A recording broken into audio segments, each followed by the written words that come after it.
The reign of Emperor Qianlong of the Qing dynasty in China is known for its lavish lifestyle and decadent court culture. Among the many intrigues and scandals that took place during this period, one story stands out: the shocking life of Qianlong's male concubine. In a society where homosexuality was condemned, the existence of a male concubine in the imperial court was a taboo topic. However, the story of Qianlong's male concubine is one of the most intriguing and scandalous tales of the Qing dynasty. The male concubine in question was named Xiao, who was introduced to the emperor by his own father. Xiao's beauty and talent quickly caught the attention of Qianlong, who made him his personal favorite and bestowed upon him the highest honor of being a male concubine. Despite the cultural and societal norms that dictated the emperor's relationship with Xiao, the two formed a deep and intimate bond that lasted for many years. Xiao's influence over the emperor and the court was so significant that he even held the power to make political decisions and influence the governance of the empire. However, their relationship was not without its controversies and intrigues. Xiao was constantly challenged by the other court officials who saw him as a threat to their own power and position. The story of Qianlong's male concubine is a tale of love, power, and scandal that sheds light on the complexities of imperial court life in Qing dynasty China, unveiling the forbidden secrets. The life of Qianlong's male concubine. Qianlong, the fourth emperor of the Qing dynasty in China, had a notorious reputation for his love for women. However, what is lesser known is that Qianlong also kept a number of male concubines in his harem. One of these concubines, whose name is not known to history, lived a life shrouded in secrecy and forbidden secrets. The male concubine entered the imperial harem at a young age, probably around the age of 14 or 15, and caught the emperor's attention soon after. He was known for his good looks and gentle demeanor, which appealed to Qianlong's refined tastes. Over time, the emperor grew increasingly fond of his male concubine, elevating him to a position of great power and privilege within the harem. Breaking barriers: the shocking tale of a male concubine in China's imperial court. In the opulent and tightly controlled world of China's imperial court, where power, prestige, and beauty reigned supreme, there existed a little-known but highly coveted position that was the envy of many: that of the male concubine. The male concubine, or tongji in Chinese, was a young man selected from the common populace and groomed to become a plaything for the emperor and his male courtiers.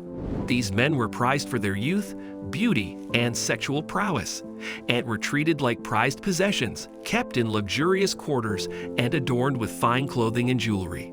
For many, the life of a male concubine was a dream come true, a chance to escape poverty and obscurity and enter the highest echelons of society.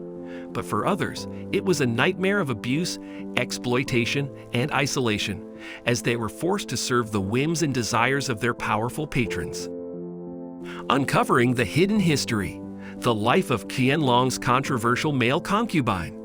The reign of Emperor Qianlong in 18th century China was marked by opulence, cultural refinement, and political stability. However, behind the grandeur of the imperial palace, there existed a complex system of power dynamics and social hierarchies that determined the fates of many individuals. Among these individuals was a man named Dehai, who rose to become one of Qianlong's most controversial male concubines. Dehai's life is shrouded in mystery, and his story has only recently begun to be uncovered by historians. Born in the mid-1700s, Dehai was from a poor family in the province of Shandong. As a young man, he caught the eye of the imperial court and was selected to be a eunuch, a castrated male servant who served in the palace. Dehai's rise to power was swift, and he quickly caught the attention of Qianlong, who was known for his interest in male companionship. In 1769, Dehai became one of Qianlong's male concubines, a position that was highly coveted in the imperial court. As a concubine, Dehai was granted a lavish lifestyle, with access to luxurious clothing, food, and accommodations. Beyond tradition, the scandalous life of a male concubine in the Qing dynasty. The Qing dynasty of China, which lasted from 1644 to 1912, was a period of great political and cultural change. It was also a time when the lives of men and women were strictly regulated by Confucian norms, and the idea of male concubines was considered taboo. However, there were a few who dared to challenge these norms and live scandalous lives as male concubines. One such man was Liang Shenyi, who was born in 1745 in Fujian province. Liang Shenyi was known for his good looks and charm, and he caught the attention of a wealthy merchant who took him as his male concubine. Liang Shenyi soon became the talk of the town, with many women and men vying for his attention. Liang Shenyi was not content with being a mere concubine, however. He longed for a life of luxury and power, and he used his charisma and wit to manipulate his lover and gain access to his wealth. Liang Shenyi began to entertain high-ranking officials and even the emperor himself, using his charm to win their favor and secure his own position. The Untold Story: Qianlong's Male Concubine and the Taboos of Imperial China. During the Qing dynasty, Emperor Qianlong of China was known to have male concubines, which was a practice that was common among the imperial elite. However, despite the acceptance of homosexuality among the upper class, there were still taboos surrounding the relationships between male concubines and their emperors. One of the main taboos was that the male concubines were not allowed to engage in sexual activities with anyone else other than the emperor. This was seen as a way to ensure the purity and exclusivity of the emperor's relationships with his male concubines, as well as to prevent the spread of sexually transmitted diseases. Any male concubine who broke this taboo would face severe punishment, such as castration or even execution. As we come to the end of our exploration of the shocking life of Qianlong's male concubine, we are left with a deep sense of intrigue and curiosity. Through the lens of history, we have glimpsed into a world of power, politics, and desire that was both fascinating and perplexing. The life of Qianlong's male concubine reminds us that human sexuality is a complex and multifaceted phenomenon that has been present throughout history and across cultures.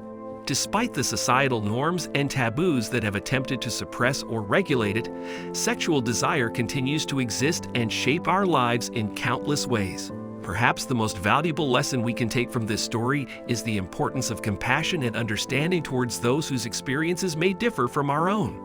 As we move forward into an increasingly diverse and interconnected world, it is essential that we cultivate empathy and respect for all people, regardless of their background or identity. So let us continue to learn, grow, and expand our horizons as we seek to uncover the fascinating and often shocking realities of the human experience. So that's it for today. Make sure to subscribe to our channel and click the bell button to get all the latest updates.